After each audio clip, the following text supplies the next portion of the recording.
I've been looking forward to this session and this talk for about a year and a half now, because I was here in Athens for a distinguished lecture in May of last year and talking with Dimitri. We were planning out this, and then we hear it then in Cyprus. We spent a lot of time talking. So the idea of doing within the CRC here, having a session focusing on resilience. And that's the theme I'm going to present in this particular session right here is, really piqued his mind. And since that time, I do think it's an important topic. And since that time, Drew Crawley and I, we've created a 3-hour ASHRAE learning course specifically on resilience and the topic of that point. And also have a distinguished lecture, 1-hour course, or 1-hour session that I do on resilience. All was an outgrowth of talking with Dimitri last year. In fact, I did that 1-hour session in Dayton, Ohio last week. So anyway, why don't we jump right in and then go to this. I do think, again, this is an important idea. I've been heavily involved in doing ASHRAE talks and distinguished lecture talks, all around the world on sustainability and green buildings and all that point. And I think resilience is sort of a newer version looking at that. Then it's also interrelated to sustainability. So I'll talk about, buildings in the context. What is resilience? The various scales that we look at on resilience. And we'll go through this. How the concept rests. Resilience, efficiency, smart, and sustainability. How they're all interrelated in that point. And hopefully by the end of when I get done my session, you'll agree with me that there's aspects of that point. And I'll move right on. I have my timer. We'll make sure we'll keep on pretty good time. Or close. It will vibrate when remind me. So first of all, I ask is, what is your gut feel of resilience? The definition. I like to start a lot of my talks with the definition of what we're talking about. So anybody want to volunteer their own definition of resilience? Yes, ma'am. Being able to bounce back, and I think we all have that as a general gut idea of what would do. And I would tend to agree with that. But I think there's, we can look at it from different perspectives of what that would be. In fact, if you go through and parse creating look at this and get to think about this, the Rockefeller Foundation, has been sponsoring what they call the 100 resilient cities for a number of years. In fact, cities had to apply to get this point, and they sponsored them and gave them money to help those cities, add to the resilience or resiliency. We don't really know the word resilience or resiliency. I've settled on resilience, but at that point. But we talk about, the being able to survive, but look at, chronic stresses or acute shocks. And there's two different aspects of this point. The scale is also to consider. We have individual people, we have our own resilience, we have individual buildings, we have neighborhoods, we have cities, we have nationalities, and then we have global society. And we're all interrelated, but all those factors are on there. There are some aspects or concepts or topics of resilience that we need to focus on. And it's not just technology, especially when you get into the larger scales here. You got political, economic, the social structure. Those are all aspects of the resilience of us and how they influence and affect us going about this. So if you look at the distinction between chronic and acute, chronic stresses are things that are there for the long term. So in a person, a chronic stress, you might have heart disease or diabetes or some kind of medical long-term issue to deal with. In a city, inefficient public transportation, air pollution, water shortages, food shortages, that are there for the long term. They're causing problems. In a building, a poorly controlled or poorly designed HVAC system, or one that doesn't manage. It's always constantly hot or cold or has bad air quality due to the inherent design or its operation. That is a chronic thing. It's there for the long term. You can fix it, but it might take a while to deal with that. And then acute shocks, things that happen quickly. Many of those, we don't see those happening. So that person with heart disease may one day have a heart attack. Bam, it knocks them out. I had a friend that I used to referee soccer with, or football, real football.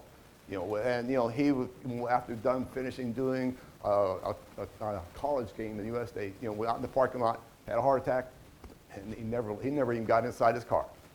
And had no way of knowing that was happening. So there was an example of that. So in the city, an extreme weather event. Now maybe we could predict we see that company. And where I live at, we deal with not as much tornadoes, but hurricanes. and that function at that point. So we kind of predict those happening at least a few days in advance, but it's a big deal. It's a one-time shock. And in a building, we get something like maybe the power grid goes down. Something happens, maybe it's in that storm that knocks the power grid out, and the building now so has to deal with lack of electricity, or maybe reduced availability of electricity, or perhaps, the chiller in the building all of a sudden fails. How are we going to handle that, and how are we going to deal with it? So there's an example of an acute shock. And I would say that cities and buildings, the buildings we deal with, are interrelated. The buildings are dependent upon the utilities. We think they're just wild and well-going all by themselves, and they aren't. They're dependent upon outside services of how we go about do this. Now, and here's an example of a chronic issue. I think it was, well, at least I mentioned it yesterday, Cape Town, South Africa. And I was talking with somebody who was just there not that long ago. I was in South Africa a year and a half ago or so, for ASHRAE, but that was Johannesburg, didn't deal with. But there is a city that basically running out of water, rationing water. In my own city, in October 2007, we were in the middle of a drought, and they were saying we were 6 weeks of being totally out of water as well. How do you handle things like that? So that's something that we need to look at and deal with. And then we have acute events. Forest fires in California last year.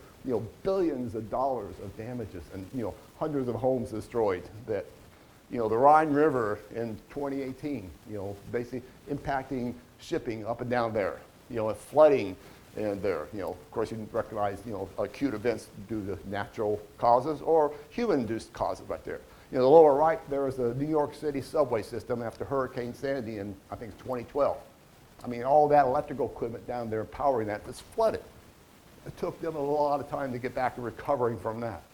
And then, another good example of Puerto Rico, the island. If you remember, a couple of years ago, they had a series of 2 hurricanes that basically totally wiped out their power grid. And it took months to recover that. First with Hurricane Irma, then Hurricane Maria kind of wiped them that point. And, I experienced a little bit of Hurricane Irma myself. The eye of that came through the state of Georgia, knocked out 70% of the power in our state, took down my beautiful fig tree that I loved, knocked that sucker over. And so I'm, dealing with that problem. Took a very long time for the recovery, so we should keep this in mind. So concepts for resilience is applying to the buildings. So, these are from the 100 cities from the Rockefeller Foundation, but I think we could apply some of these to buildings. So the idea of reflective, you're using past experiences there. So how did this building handle the last power outage? What went wrong? What do we have to deal with? And so if you can learn from that issue and perhaps make some changes to systems or add some extra redundancy so you move forward. Resourceful. How can should we identify an alternate source of water to carry through if we have an emergency situation where people are sheltering in place in this building? Robust. I would say that's always should be done anyway. But, that makes it there. Robust, it kind of helps us carry through, and then they just plod on through even if it's not done well. Redundant. Should we look at, an emergency generator, or maybe it's something like, a cooling heat or combined heat and power system, or combined cooling and heat and power system that we could also use as an emergency generator as well. Those are things that should be factored in to the original design, but also maybe some of these that could actually be added on later on. I would say resilience is also more than just technology. Resilience of a building, city, county, people, is more than the physical parts of that. We are vulnerable to events, sometimes beyond our control, but it also depends on the local climate, region, the geographic structure, the social systems and services that are around there. We're dependent on, they're all interrelated. We can't think of technology as just isolated by itself. We have to put in there. So in individual buildings, resilience also depends on what the function of the building is. Resilience is applied to a K-12 or a public elementary school system or school building is different than it being an office building, than maybe a shopping mall versus a hospital or a nursing home, long-term care where people can't leave. Or a school, when you have a bunch of kids in school and you have an extreme weather event and something's happened and you can't do it like an office, they say, go home, time to go, leave, everybody, we're done, go home. You don't tell that to an 8-year-old kid, go home. You have to find a way to help take care of them. And the quality of the local services. How redundant, how reliable is the power grid or the natural gas supply, whatever we're functioning on. The location of the building, are we located in an area maybe near a coastline where it's susceptible to a storm surge from a hurricane that might flood down my basement that all my electrical equipment's in. Maybe we should kind of think about that in the overall design. And then the occupant demographics. I was talking a little bit about kids in school, or looking at maybe a hospital or a long-term care where a 90-year-old person sitting there in a hospital bed, they're not going to be able to get up and move themselves down the hall to get into a safe place in case you had extreme weather going on or something happening or the power fails. We'll have to be able to design, and I know the people who do particular hospital design, they factor those in. We should kind of thinking about those applied to other buildings we design as well. Should we be thinking about and putting this in? So here's what I just, this topic, in talking with Dimitri earlier and planning for this, the idea that resilience, efficiency, smart, and sustainability all are interrelated and how that point. And hopefully, I'm going to spend here in the next few minutes, you'll see how I'm kind of about this. In fact, I look at this, they are interrelated, and they feed on each other at that point. So if you look at this, energy and water efficiency, they reduce the overall level of demand, which means it takes less of those services to maintain the building in the first place and puts less of a demand on the local services like the electric power grid. Just a little bit, so all these little bit things add up to the overall city. And all the other measures to help long-term sustainability of this building, other sustainable type measures can help us in resilience as well. Like, for example, if we put it like an on-site renewable energy system, photovoltaics on a roof of a building, potentially. Now, there are different ways of how those are tied into the electric grid, different laws and regulations, utilities set up, but if you're thinking about in an ideal situation right there, if you had, some photovoltaic panels on a building and the power grid goes out, we should be able to come up with a way so that we can tap into that, at least to help us power some of the systems in place.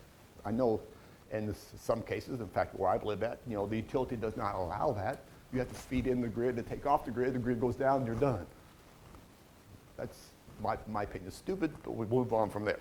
Smart buildings also allow for continued operation in case something's going on. In fact, a smart building may be able to anticipate a problem going to happen. Maybe you'll be monitoring what the grid's going down and detect, there may be a likelihood that this grid failure is going to happen in the next 30 seconds or a minute or 5 minutes, and here's how we're going to adjust and adapt and prepare for that.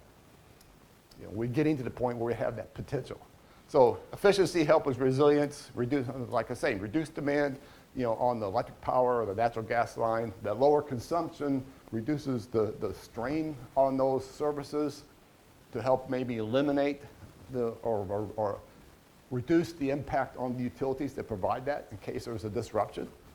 Lower consumption over the long term is also lower cost to the building owner. So in theory, they might have more financial resources to spend on resilient measures. That's maybe a stretch somewhat, but if you're not spending as much money on electricity, you might have that, from the same budget level, you can look at investing in some of these measures to make it more resilient. In a stronger local economy, because they're not spending resources, many times the dollars or euros or whatever that are spent for energy are going to someplace outside of the local community.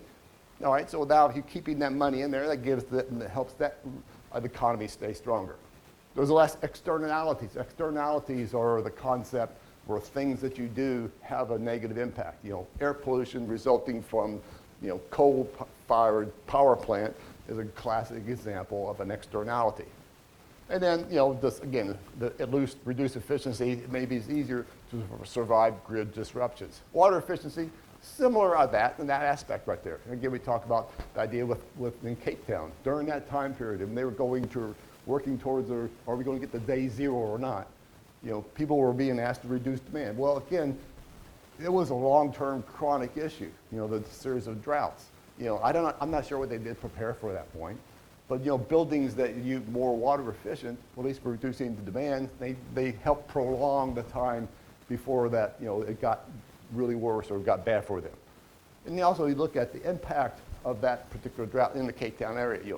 Thousands of jobs were lost in agriculture and the service, like tourism, because they had no water.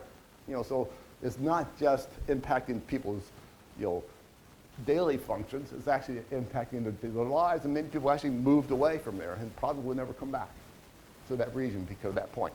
So water efficient buildings are better managed and are also better citizens on the environment going back. In the indoor environment, HVAC, we need HVAC systems to maintain our modern buildings and keep it comfortable and good air quality inside. Reduce disruptions to this, don't put the chiller in a basement. Don't put your key mechanical or electrical systems in a basement in an area that might be prone to flood. It sounds so obvious to doing so, but I've seen many cases where that's the situation that was done. Demand controlled ventilation is a sort of a classic example of, designing our buildings and not having the need for ventilation. Well, what if we have a situation where, a bad air pollution event outside, or perhaps, God forbid, a chemical, biological warfare type attack in a city, and reducing the need or having the buildings designed where you don't have to bring in as much or any outside air helps, reduce the susceptibility to some of that. So that's just a couple of examples of that point. Materials use too. If you think about, a building as it functions, needs materials to flow in and out. Water coming in here for us to drink at that point, or the services that are coming into the individual building. So think about that. Or the water treatment chemicals for a cooling tower. Are we susceptible to it? Do we need that to keep our functioning over a long-term type basis? These are just a couple examples I was coming up with. Now, sustainability measures, we'll talk about some of them. And it's sometimes difficult to distinguish between the sustainability measures and efficiency, or maybe even somewhat in the smart system. They are somewhat interrelated. But I look at sustainability measures or things that may be beyond efficiency, but they're still contributing to the sustainability of the particular building, the process right there. And sustainability is a process, we can think of as minimizing the impact of the building on the environment. And really, if you think about resilience, it's just the opposite. We're trying to minimize the impact of the environment on the building. When I thought of this, when I was kind of preparing and getting some of these talks over the last year or so at this point, I thought, it was like, wow, that's kind of an interesting concept of how we're going about this. And often things that we do that are related to sustainability, help contribute toward resilience. And but sometimes they might interfere with that. There are some special conditions that we say, okay, we have to have these resilience measures, and it may not make it as sustainable, but so what? That's important for us for going about this. Demand response programs. So those that aren't familiar with the idea of demand response is that setting up a program, a situation where a building can voluntarily reduce their electrical demand at the request of the utility, or in some cases on their own. Because like my university, we're on a real-time price with our electric utility. And we know 2 hours ahead what the price is going to be. In a typical summertime, the price of electricity might vary from 5 US cents overnight to 55 cents per kilowatt hour during the daytime. And if we could predict that and knowing when the high costs are, my university, we react accordingly. We plan for this, and we change our operation to minimize our cost impact. So that's an example right here. And as part of that, we're actually contributing to reduce. The reason why it's higher cost is that the utility is trying to reduce through economic measures the overall demand. But that reducing demand, what if there's a catastrophic event going on there? During this time of this high peak demand, high cost, and maybe you get a failure in a transmission line because of the strain on that point. Well, if you're reducing, my individual building or my campus is reducing the overall demand, it helps the utility survive and go through that point. The idea of distributed generation, when we're having generation of electrical power, not just at localized power plants that are, one place here, one place here, one place here. If something happens right there, knocks out an entire power plant that's maybe producing 600 megawatts power, that's a big deal. But if we distribute them around to other situations where, on individual buildings, you have, 10 kilowatts here and 10 kilowatts there, and they're not in the same location, it makes us less susceptible to a problem, a weather event, localized weather event, or something like that. So photovoltaics, solar thermal, combined heat and power systems, combined cooling heat power systems are all examples of distributed generation that, in theory, can be used to help stabilize and feed in power into the electrical grid. Potentially, they could operate independently, too. That combined heat and power system that you're using to help supplement part of the building in an extreme event could help maybe power that building, or perhaps even some localized, microgrid somewhere around that point. So it's interesting to come to it. And we look at alternative water sources as well. This may be a little bit more of a stretch to go through, but the idea of, collecting rainfall, collecting condensate from air handling units, there's a potential source of water that could be used in an extreme event to at least help carry through. Or in some cases, people were stuck in the building right there. You have a source that you can maybe even draw upon, at least for an emergency measure, to help keep people survive. They're not really reliable or really good sources of pure drinking quality water, but in a pinch, you could do it, right? If you needed it and to keep from, dying. It's not like you're floating out in a boat in the middle of the ocean, salt water, you drink it, and you'll just die of dehydration. There's a source of water going about this. Indoor environmental quality, designing for redundance of power lines, water lines, all the critical systems, that's a case where, it's also good design process in the first place, but we should look at that does include that. Then also, the occupants should be provided some measure of safety and security, at least knowing about that. I'm going to talk a few minutes about passive survivability at that point. Smart buildings and smart building equipment, they can help resilience as well. Smart buildings protect themselves, potentially, from a disruptive event by monitoring and perhaps even communicating within the utility grid and knowing when maybe something's going to happen. They can coordinate it through cloud-based systems right there. They can automatically shift into a safe mode or shelter-in-place mode if something is happening, or if we anticipate something that's happening, then going there.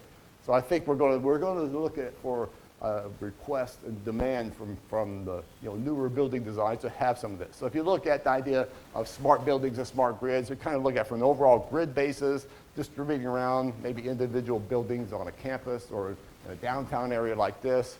And the way the smart grid is, how it functions, is that information flow between them. That's really what makes it smart. Buildings communicating with the grid and the grid vice versa back with that. Smart buildings should also command a level of redundancy and flexibility to that point. They must also be able to communicate with the occupants, receiving input from the occupants, or more importantly, communicating with the occupants to tell them, this is what's going to happen, here's how you do it, this is what you need to do to maybe move to this shelter, or something to anticipate an event that's going to be working about this. So one of the things that I actually just heard about this here recent, the idea of moving beyond just like a smart grid or microgrid or something like that, the term was used by the National Renewable Energy Lab as an autonomous energy grid. It's almost acting by itself, and all these individual microgrids or buildings, and they can kind of anticipate what's going on, and if an event's happening or get a line failure right here, this basically, in addition to the utility doing it, the network itself, individual network, and buildings to help contribute towards that point, especially if there's distributed generation resources around. These are, again, somewhat of a long-term future ideal, but we can envision that as something happening, as potential, if we wanted to work towards that. So there'll be also a growing need, I see, in the future for having, some amount of energy storage and water storage within buildings to help you carry through. They help maybe, you look at for just the overall operation, but it also is available for use in an emergency situation going about this. So how we could design for resiliency. One thing, we'll look at the idea of the concept of passive survivability.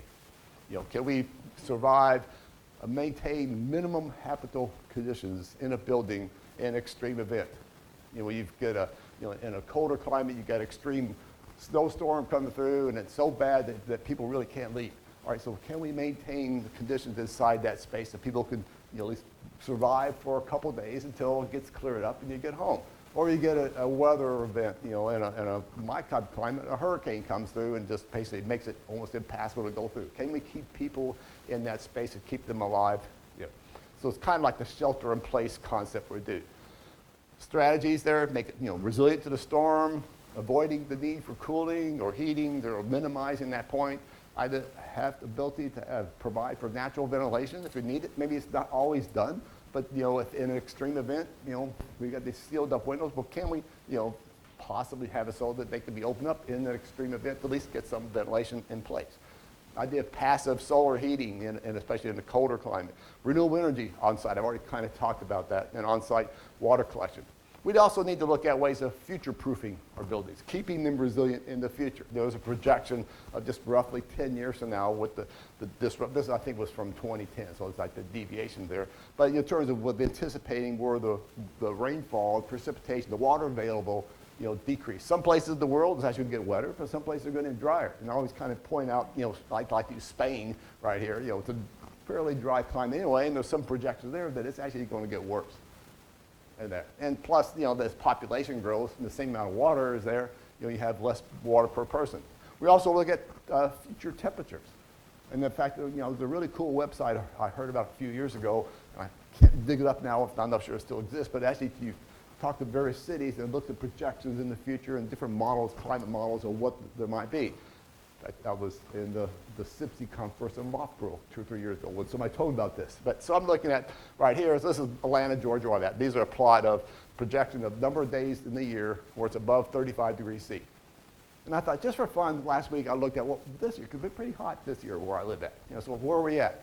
Right now, we've already accumulated or projected one more day next week to talk about there. Would have still been in October, being that, we'll have 21, and this is where that fits on that chart right there. We're already following on that track.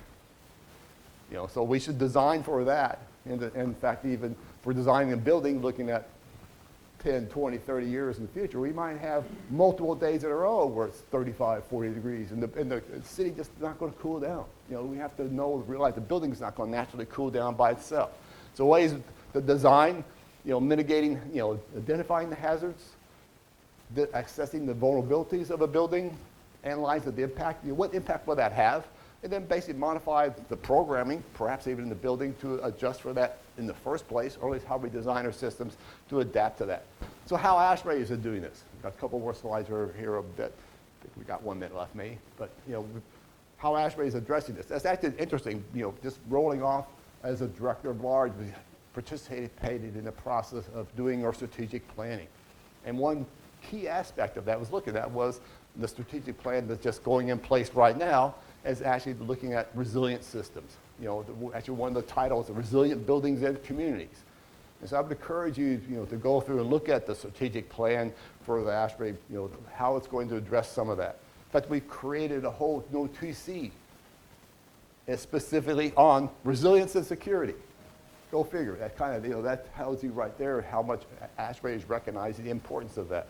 So, there's more emphasis on this topic right here. You're going to hear about resilience and other, distinguished lecture talks, the ASHRAE learning courses that we put together, the ASHRAE Standard 2019 I talked about yesterday, always deal with as much as well. But here's a quick synopsis of that portion of resilient buildings and communities. So we're looking at establishing partnerships, doing research, developing more standards on, publishing those standards, communicating that, and actually also then looking at ways of how the membership, ASHRAE membership, is aware of resilience and is actually incorporating those ideas into our work, our daily lives.